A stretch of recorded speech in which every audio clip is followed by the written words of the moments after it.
We have to talk about the current state of strikers in the Premier League.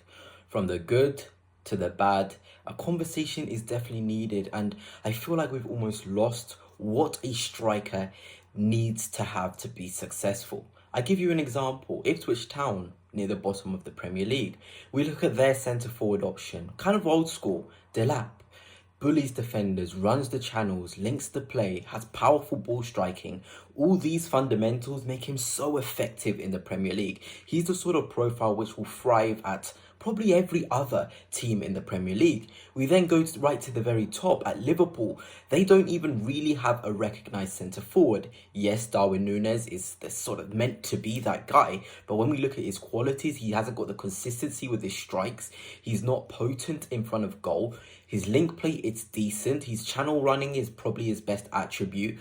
But when we think a real striker, the ones which will take Liverpool to the 20 goals in a season mark alongside to Mo Salah, it is so limited. It isn't really there. And we even look at second place with Arsenal with Kai Havertz. You'll ask every Arsenal fan, I'm included, is Kai Havertz the number 9 which can win us 3-4 Premier Leagues in a row? Can he win us a Champions League purely off of his instincts inside the box? No. But can we accept he has other qualities to thrive? Yes. But we need to understand that strikers like Kai Havertz, like Darwin Núñez, their quality it just isn't good enough. The bar has really fell. It has fell. The bar in terms of what we need and what we ask from a striker has gone so low. You think of the times of the Drogbas, the Henrys, the Van Nistelrooys, the Michael Owens, the Luis Suarez's, the Diego Costas even, all these centre forwards, they had something about them. Yes, they would have their rough patches as well, but if they weren't being a nuisance, they were scoring. If they were scoring, they were also being a nuisance. They were running the channels. They were being aggressive. They were striking fear into their opponents. But I can tell you, Delap at Ipswich strikes more fear into opponents than Havertz at Arsenal, than Núñez at Liverpool, than Jackson at Chelsea. That is just where we are in the current state of centre forwards. And this is not me really digging at the quality of centre forwards we have, especially in the big six. It's just me recognising that the bar has fell so low. And we look at Aston Villa, a team which have both Watkins and John Duran. It wouldn't be wrong to say that Aston Villa have the best centre forward options in the whole division. This is the same Aston Villa, no disrespect, that had John Carew up front for them. Although he can be seen as a streets won't forget player, it just shows the Premier League's crop of strikers isn't great. Yes, you still have your Haaland, who's very potent, very good in the box, scores goals. But outside of that, we really are lacking that quality. And, well, I would even go as far as saying, in terms of Premier League mid-table clubs, they have the better strikers. They have the centre forwards which make you think, yes, he's a Barclaysman. Yes, he can do the bullying. He can do the scoring as well. I give you an example here in the Premier League currently right now. At Bournemouth, they have Evan Nilsson, who they've signed, fits them perfectly, scores them goals, holds the play up, links the play. Unfortunately, he got a major injury and he has been suffering, but he's still a major impact in games. You look at Crystal Palace, Jean-Philippe Mateta, a centre forward I absolutely love.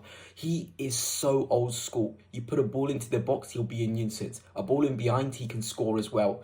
He just has the passion, the energy, and the bar for him is probably higher than the bar it is for the Højlunds and Xerxes, who are really struggling right now. And I don't know if it's because centre-halves have got better.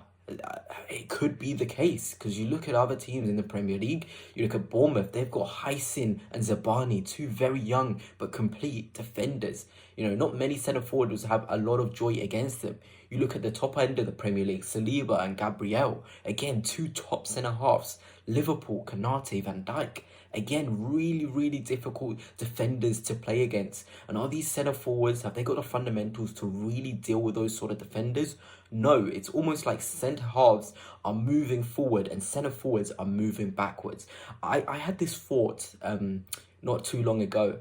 When will the time come when centre halves are actually paid more than attacking players?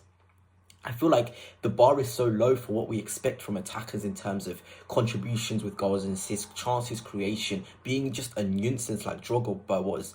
That sort of criteria for a centre forward and attacker, it is slowly decreasing. If you can run, yeah, it's seemingly okay. So I'm thinking, the Van Dijks, they should be earning more than the Hoylands are earning at Manchester United. The Salibas should be earning more than Kai Havertz.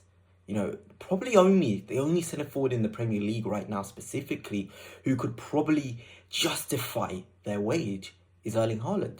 And let me know down in the comments if you agree or not.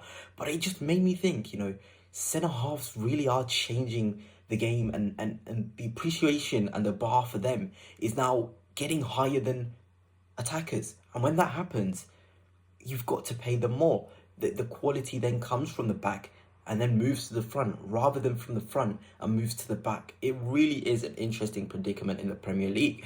And yes, to be honest, the strikers that I've named are quite young still. Nunes is still 24 years old. Xerxes is still 21, 22, I think. Højlund and Xerxes under that 23, 24 bracket, I don't know. But in and around that age. Havertz as well, 25, 26.